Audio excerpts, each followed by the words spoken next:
गोजोन्थों आंनि बड'लेण्ड नांगौ इउटुब चेनेलाव नोंथांमोन गासैखौ आंनि गोसो गोरबोनिफ्राय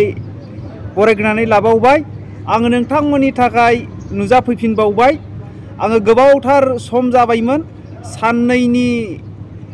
जाबाय आङो नोंथांमोननि गेजेराव नुजाफैफिननाया। आङो दिनै लाबोनो सानदों दिपेन बर'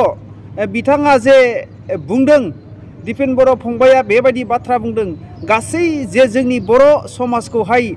मोजां लाबोनोब्ला जोङो बयबो लैहोर लैहोर नुजाथिफैनांगोन होननानै। नाथाय दिनै बिथांमोनहा दिनै गावनि गोसोजों अन्थरजों बेबायदि बाथ्राखौ बिथांमोनहा बुङाखै। बिथांमोनहा आंनि बायदिब्ला राजनितिकनि लब लालसा नेक्स्टफोरावहाय इलेक्सननि सासे एमएलए एमपि जिएम जानो थाखाय बिथांमोनहा तालिम होनायखौसो नुदों। दिनै बिथांमोनहा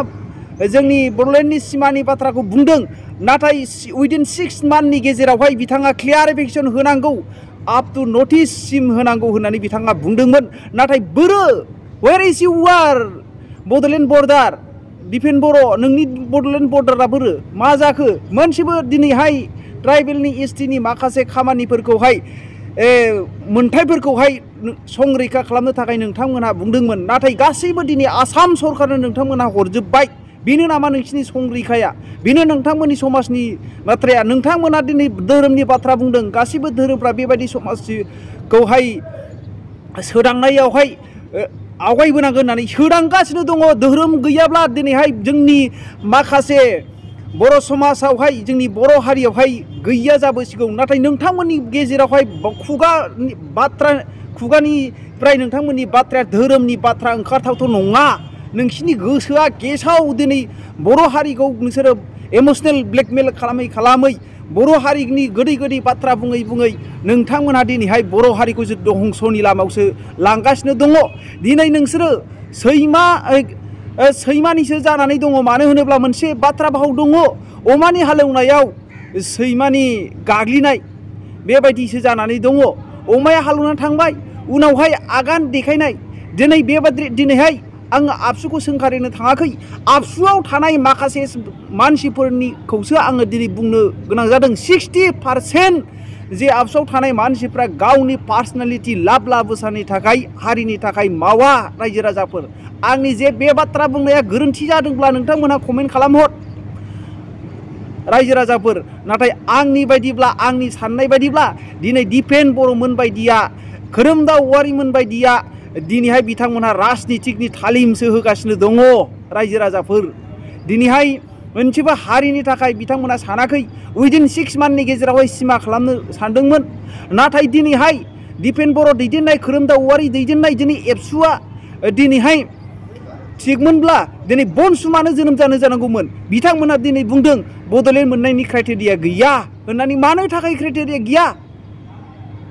मानो थाखाय गैया? अब्लालाय मानो थाखाय एथबां मानसिफोरखौहाय लामा सामा हस्रि खावनो थाखाय होआमोन? दिनैहाय जे मानसिफोरजों सान्थि सुक्ति जादोंमोन एक्स एनडिपिफोरजोंहाय, नाथाय बिथांमोननि जे हालेवनायावहाय दिनैहाय गाग्लिनाया सोर गाग्लिखो? सोर नुखो? दिनै चिफ मिनिस्टार जोंनि बिटिसिनि चिफआ सोर जानो गोनांमोन? सोरनिफ्राय दिनै सोर जानो गोनां जाखो? रायजो राजाफोर, बेखौनो साननानै नायदो। अमानि हालेवनायावहाय सैमा गाग्लिनाय नंगौना नङा? आंनि बुंनाया गोरोन्थि जादोंब्ला नोंथांमोना बुंहर। दिनै धोरोमनि बाथ्रा बुंथावथाव दिनै दिपेन बर'मोननि खुगानिफ्राय ओंखारथावथाव नङा। दिनै बिथांमोना 6 मासनि गेजेरावहाय बड'लेण्डनि माखासे जे सिमाखौहाय थिग खालामनो नागिरदोंमोन। नाथाय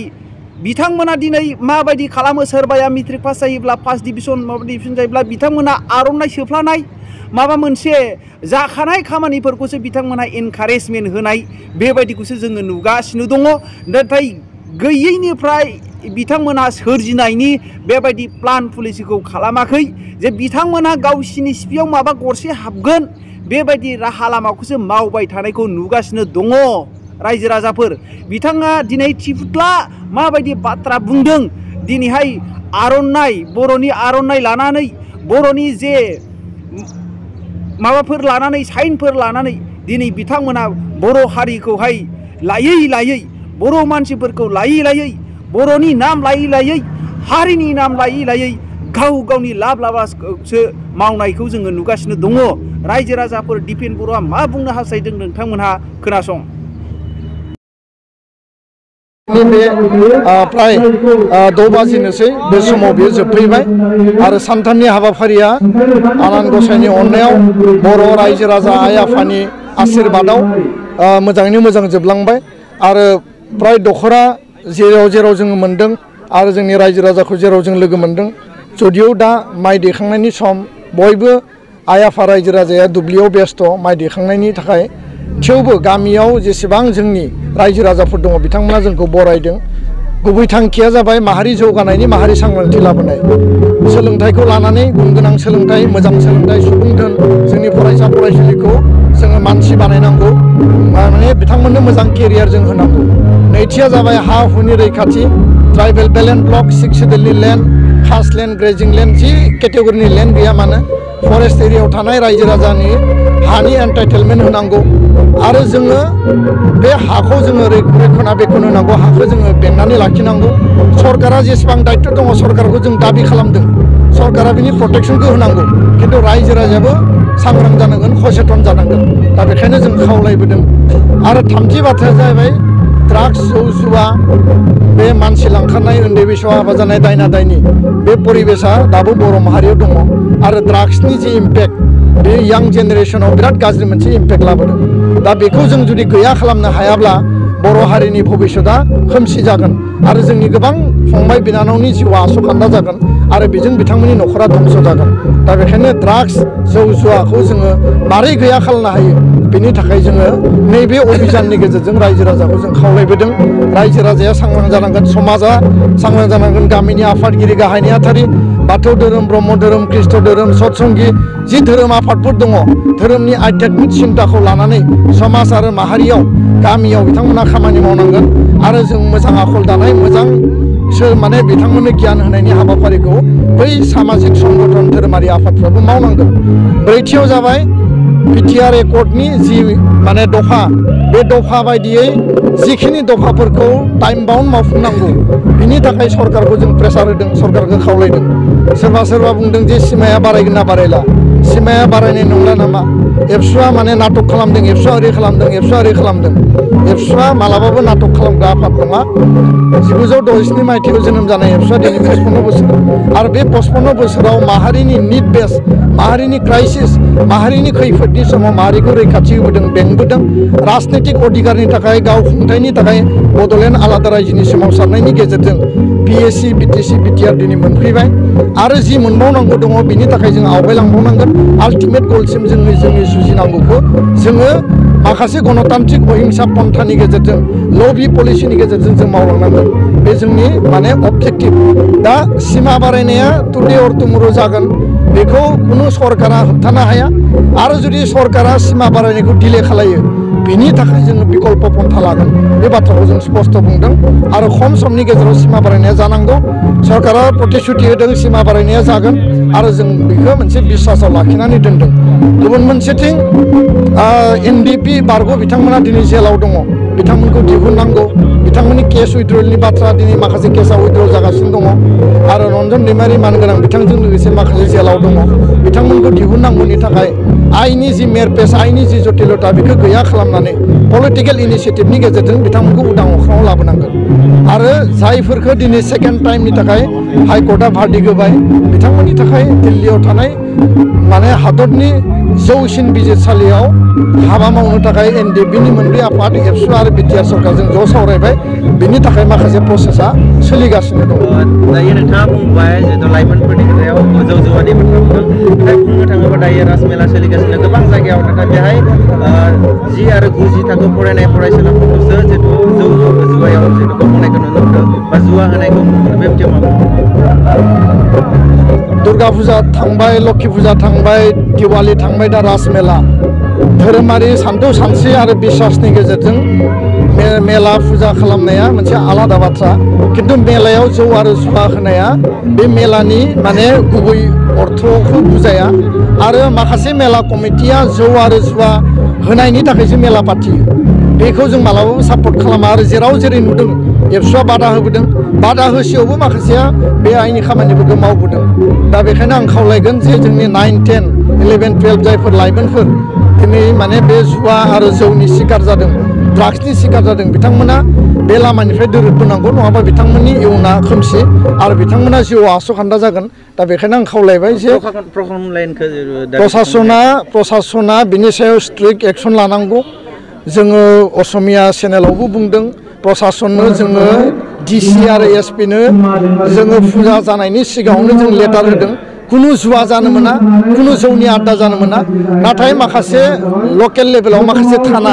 माखासे आउटपोस्टफोरा बुजा बुजि खालामनानै रां मोननायनि थाखाय बेबायदिखौ लाइ होबोनाय जों नुनो मोनदों दा बेखौ जों मालाबाबो सापर्ट खालामा बेबायदि जेराव जादों होम डिपार्टमेन्टनि प्रिन्सिपाल सेक्रेटारि आरो होम डिपार्टमेन्टखौ जिहेतु गिबि मन्थ्रिया नायो बे लेभेलाव जोङो जोंनि जि माने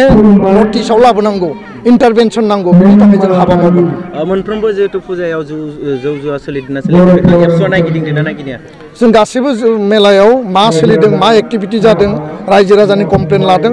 आरो गोबां जायगायाव गोबां मेलायाव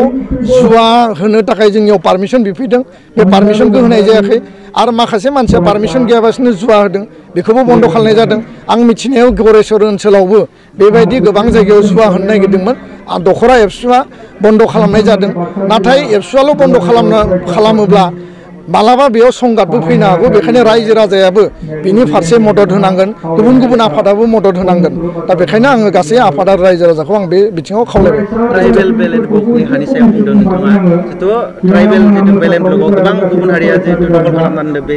बिथिङाव सोरखारखौ नोंथांमोना माबोरै दाबि खालामो 4 लाख बिगा हाखौ बेलेन्स ब्लकखौ इलिगेल माइग्रेन्टफ्रा दिनै एनक्रोच खालामनानै दङ सरकारा बिनि सायाव एभिक्सन खालामनांगौ बे एभिक्सननि थाखाय coordination committee tribal organisation Assam tribal संघ आरो गासै 19टा ट्राइबेल अर्गेनाइजेशना सरकारखौ नारसिनदों चिफ मिनिस्टारखौ नारसिनदों WPT मन्थ्रिखौ नारसिनदों एभिक्सन खालामनांगौ आरो रायजो राजायाबो बिनि सायाव सांग्रां जानांगोन दा प्रशासना डिसि एसपिआ एभिक्सननि मेन दायित्व बिथांमोना मेन इन्जिनियार आरो बिथांमोना बिनि दायित्वखौ लानांगोन सरकारा बिसोरनो कामान होनांगोन दा बेखायनो बे बेलायाव आरो खामानि मावबावनांगौ दङ उननि समाव जोङो सावरायबावगोन आरो खामानि मावगोन नाथाय बे बिथिंखौ नोजोर होआलासिनो दायो बिटिसिआव जिहेतु नेपालि बे माबाफोर खहा जागोन नामा नेपालि ग्रेजियार्स एन्ड काल्टिभेटर बिथांमोना ट्राइबेल बेलेन्स ब्लकनि प्रटेक्टेड क्लासखा आरो कच राजबंसिया आनडिभाइडेड गवालपारा आरो लोगोसे आदिबासी सावथालाबो प्रटेक्टेड क्लास दा बिथांमोननि बे प्रटेक्टेड क्लासनि मुंखौ सोलायनानै गरखा खालामदों दा बे बिथिङाव सरकारा मा हाबाफारि लागोन मा मावनो नागिरदों जोङो बिनि सायाव नोजोर होगासिनो दं उननि समाव जोङो मोजाङै बिनि सायाव रायलायगोन दायो जोङो माखासे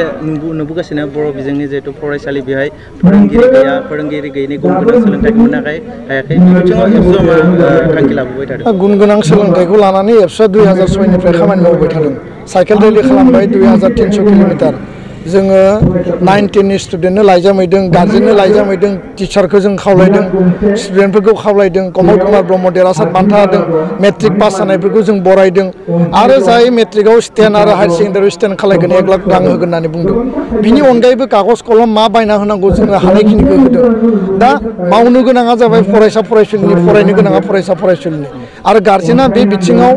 गोख्रोङै मोजाङै नोजोर लाखिनानै जोथोन लानानै हाबा मावनांगोन एबसुआ जोथोन लागोन बाहेरनिफ्राय आरो मालाबा जोङो न'आव थांनानै खौरां लागोन मटिभेसन होगोन काउन्सिलिं होगोन दा बेखायनो बिमा बिफाया सांग्रां जानांगोन गोरिब गुन्द्रानि गथ' गथाया मेलेम गैया फरायनो हाया साख्रि मोननाय नङा इंराजि रोंनाय नङा बर' मिडियाम फरायब्ला साख्रि मोननाय नङा बे रं कनसेप्ट आरो दायो जे 42 जन मेडिकेलाव एडमिसन मोनबाय बर' मिडियामनियानो मोनहैदों गोरिब गुन्द्रानियाबो मोनहैदों बर' फरायसा गुबुन मिडियामाव फरायनायाबो मोनदों दा बेखायनो बिदि जेबो कनसेप्ट गैया जोङो मोजाङै फरायोब्ला गावनि जिउखौ दानो हायो आरो बे प्रुफ जाबाय आरो बे प्रुफखौ लानानै जोङो सिगांथिं आवगायलांनांगोन गोजोनथों